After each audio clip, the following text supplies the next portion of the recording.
आज नाशिक महानगरपालिकेच्या वतीने विविध कार्यक्रमाचं या ठिकाणी लोकार्पण सोहळा पार पडला। त्यामध्ये भाजी मार्केट व सभागृह असेल, त्याचबरोबर थोड्या वेळापूर्वी एका गार्डनचं देखील लोकार्पण या ठिकाणी झालं आणि ज्यांच्या मार्गदर्शनाखाली, ज्यांच्या प्रयत्नाने ही सर्व लोकार्पण झाले, त्यांच्या पाठपुराव्याने हे लोकार्पण झाले, असे आपले या नाशिक महानगरपालिकेचे उपमहापौर विलासअण्णा शिंदे यांचं खूप खूप सगळ्यांच्या वतीने अभिनंदन करतो, धन्यवाद देतो। आणि या कार्यक्रमाला आवर्जून उपस्थित दादा भुसे साहेब असतील, गुलाबराव पाटीलजी असतील, त्याचबरोबर आमदार सुहासअण्णा कांदे असतील, माझे लोकसभेतील सहकारी वाजेसाहेब या ठिकाणी आहेत। वाजेसाहेब मगाशी बोलले की विचारांवरती जे आहे मी ठाम आहे, आपण सगळे एकाच विचाराचे आहोत, बाळासाहेबांच्या विचाराचे, बाळासाहेबांच्या विचारांना पुढे जाणार। त्याचबरोबर माजी खासदार आनंद परांजपेजी असतील, अजयजी बोरस्ते असतील, या महानगरपालिकेच्या आयुक्त मॅडम मनीषाताई खत्री, माजी महापौर, सर्वच व्यासपीठावरील उपस्थित मान्यवरांनी समोर बसलेले सर्व बंधू भगिनी, आज मला वाटतं ही वास्तू जी आहे, ही वास्तू पाहून आपण सगळ्यांना अभिमान झाला असेल की एक शेतकऱ्यांना आपल्या हक्काचं एक व्यासपीठ मिळवून देण्याचं काम जे आहे ते विलासअण्णा शिंदे यांनी या ठिकाणी केलं, जेणेकरून शेतकऱ्यांना आपला भाजीमाल जो आहे हा थेट जो आहे हा लोकांपर्यंत पोचवता येईल। मला वाटतं शहरामध्ये जर लग्न सराई असेल, काही कार्यक्रम असेल, तर खूप पैसे जे आहे ते मोजावे लागतात। अशा या परिस्थितीमध्ये मोठं सभागृह सगळ्यांनाच उपलब्ध करून दिलं या ठिकाणी।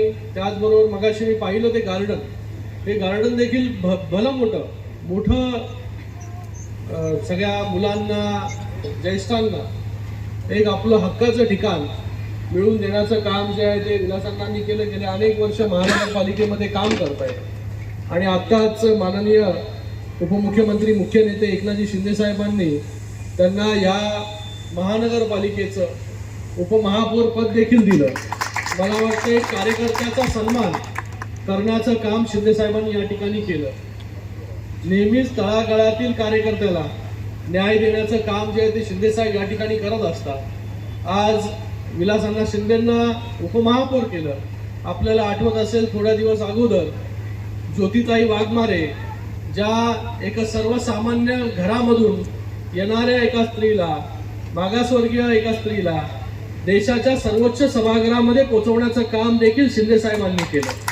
म्हणून आज आपण पाहत आहे की महाराष्ट्राच्या कानाकोपऱ्यातून लोक जे आहेत ते शिंदे साहेबांवरती विश्वास दाखवून जे आहे शिवसेनेमध्ये काम करत आहेत। आज माजी खासदार आनंद परांजपे साहेब देखील 2 दिवसा अगोदर जे आहे स्वगृही जे आहे ते परतले, कारण की त्यांना माहिती आहे की आपल्याला एकाच पक्षामध्ये आणि एकच व्यक्ती जो आहे तो न्याय देऊ शकतो, ते आहे एकनाथजी शिंदे साहेब। आणि आपल्याला माहिती आहे त्यांच्या कार्यकाळामध्ये अनेक कामं जी आहेत ही या महाराष्ट्रामध्ये झाले। मगाशी पाटील साहेबांनी, गुलाबराव पाटील साहेबांनी आपल्याला सांगितलं की वेगवेगळ्या योजना, लाडक्या बहिणींसाठी योजना असेल, शेतकऱ्यांसाठी योजना असेल, लाडक्या भावांसाठी योजना असेल, त्याचबरोबर लाडक्या लेकींसाठी योजना असेल, लेक लाडकी योजना, महिलांना बसमध्ये मोफत अर्ध्या किमतीमध्ये प्रवास असेल, ज्येष्ठ नागरिकांना मोफत प्रवास असेल, एकही घटक सरकारने सोडला नव्हता की त्याच्यापर्यंत सरकार पोहोचलं नव्हतं। शासन आपल्या दारीच्या माध्यमाने लाखो करोडो लोकांना जे आहे हे न्याय मिळवून देण्याचं काम जे आहे हे शिंदे साहेब जेव्हा मुख्यमंत्री होते तेव्हा शासन अगोदर जे आहे लोकांना शासनाच्या मागे धावावं लागत होतं। प्रांताकडे जा, तहसीलदारकडे जा, कमिशनरकडे जा। शासन आपल्या दारी योजना आणली आणि शासनाला जे आहे हे लोकांच्या मागे जे आहे पळायला लावलं आणि लोकांना त्यांचं जे आहे बेनिफिट मिळवून देण्याचं काम जे आहे ते आपल्या सरकारने केलं.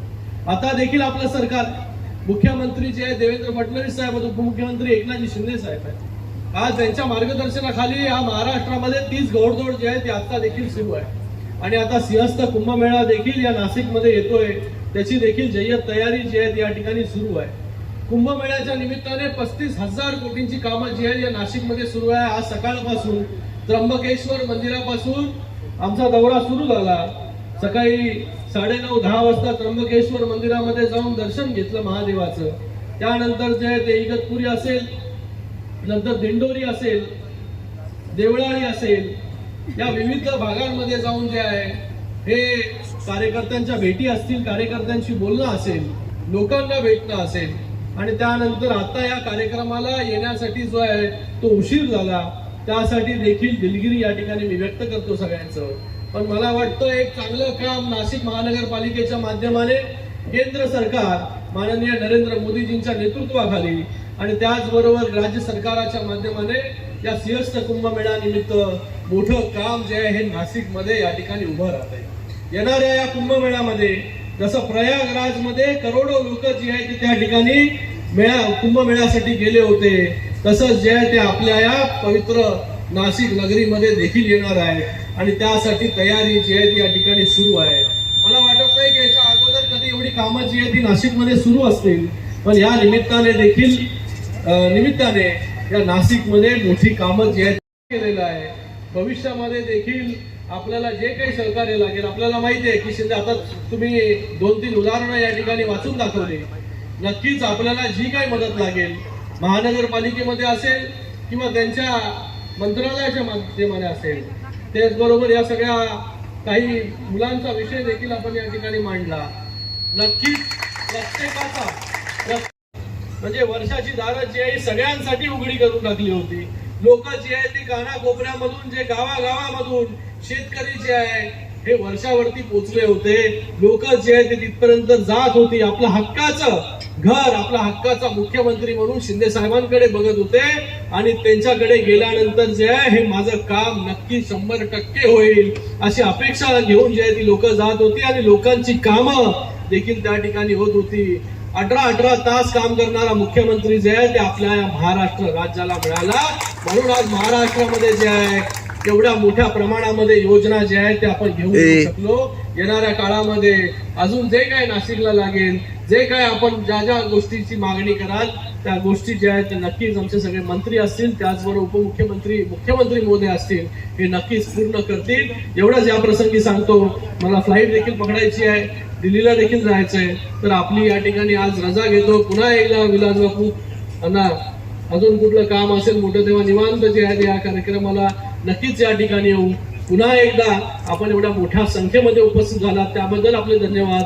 या ठिकाणी आयुक्त मॅडम यांचा देखील मनपूर्वक धन्यवाद व्यक्त करतो की आपण देखील या नाशिकमध्ये चांगलं काम करताय आणि येणाऱ्या कुंभमेळ्याच्या निमित्ताने आपल्याला एक मोठी ऑपॉर्च्युनिटी देखील या ठिकाणी मिळालेली आहे. त्यासाठी देखील आपले खूप खूप शुभेच्छा. जय हिंद, जय महाराष्ट्र.